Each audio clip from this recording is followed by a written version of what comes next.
Abi zaman okula giderse kimse burada çalışmıyor. O benim kardeşim hasta. Tek biz orada oturuyoruz.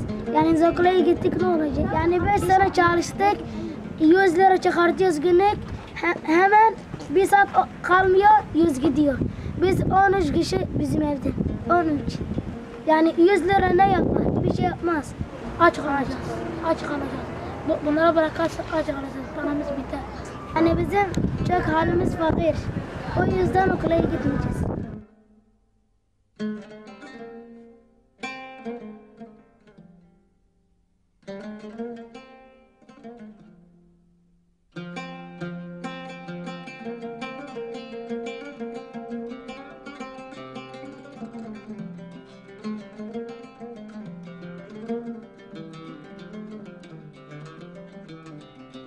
Kaçak geldik biz. Teyzemle beraber geldim. Küçük arabayla topluyorum. Şişe falan topluyorum. Sonra da annem babam geldi. Yürüyerek geldiler. Kilis'ten oraya. Bazen Antep'ten geliyor, bazen Antalya. Yani burada Türkiye'de çalışmazsın, para yok. Yani orada da şu an çok kötü. Orada onlar da burada gelecekler. Çok zor. Yani çok para burası, Türkiye'de gelmek için. En az 5 milyar. Bir kişi bu Türkiye'de gelmek için. Yomya mesela Suriyeliler olmasa Yomya 100 milyondur. Suriyeliler gelmişler. 20 milyon veri gidip çalışıyor. Suriyeliler olmasa 100 milyon da kimse burada oturamaz. Şimdi 500 milyon kere burada alıyor. Evlere, Suriyelilere veriyor ya. Bunlar olmasa bunlar aç da olacak. Ya çöpe gidip Mark tarafına gidip diye asar. Bazı mesela şeydir, yani kimse destek çıkmıyor, işte görüyorsun ne okul görüyor, ne doğrudur sana yoktur bir sıcak yemek yedirecek. Yoktur.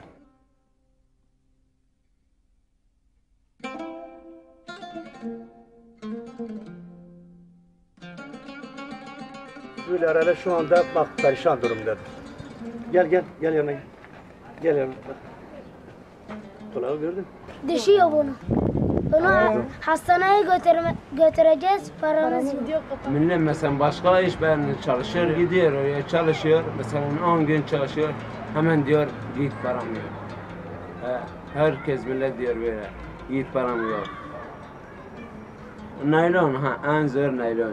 2 sene oldu çek beni kaldırıyor, naylon topluyor. Sonra bazen araba geldi beni çarptı.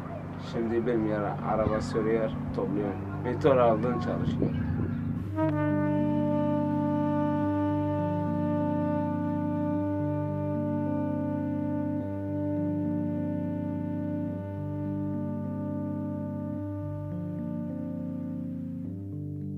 Kötü de var, biz de var. Ben Suriye'de çok gitmek istiyorum. Ne için? Memleketim. Doğru değil mi? Şimdi bu bizim vatan değil. Doğru mu? O sizin vatanınızda. Ben Suriye'ye gittim, bizim vatanımız. Şimdi biz burada garip. Siz buradasınız değil mi? O yüzden üzüldüm Suriye'de. Suriye güzel. Ama burada çok yorulduk. Çok güzel yaşamak istiyorum. Ama şimdi güzel değil. Çok yoruluyoruz. Kim olsa el alsa var ya, cebinden ne varsa gücüme göre veriyor.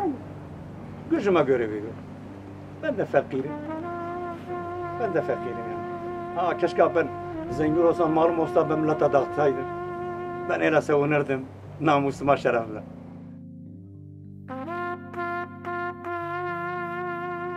Şimdi ben zengin olsam, yani böyle bir iki eve baksadır, ne vardır yani. Ama bakmıyorlar. Ama bu dünya kimseye kalmaz. Ben fakirim, ben zenginim. Öbür dünyada hesap soracağım. Ondan sonra biz pazara gidiyoruz, bir şeyler topluyoruz. Diyor siz her Türkiye'yi mahvettiniz. Siz gelmeyin, hadi Suriye'ye gidin. Öleceksiniz de ölün. Öyle bizim de. Bizi pazarda vuruyorlar.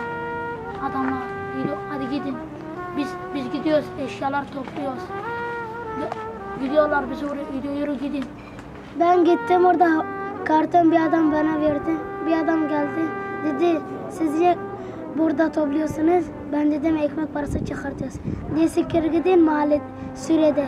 Siz Türkiye'ye geldiniz, mahvettiniz.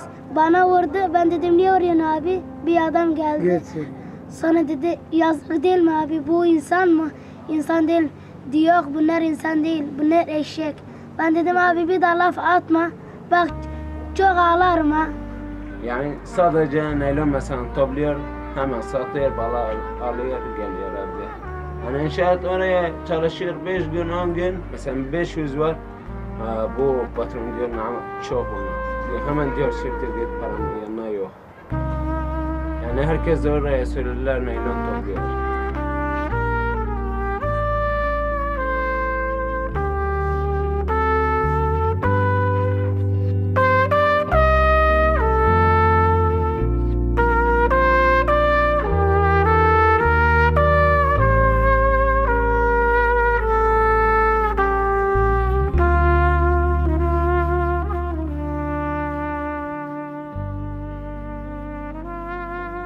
Geçen hafta inecek kilisten kaldı.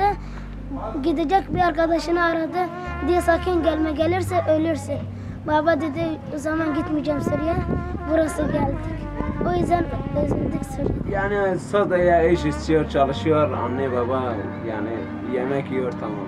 Yani bir şey istemiyor. Bes çalışıyor, çocuklar bunlar yemek istiyor, bunlar istiyor. Tamam bir şey istemiyor.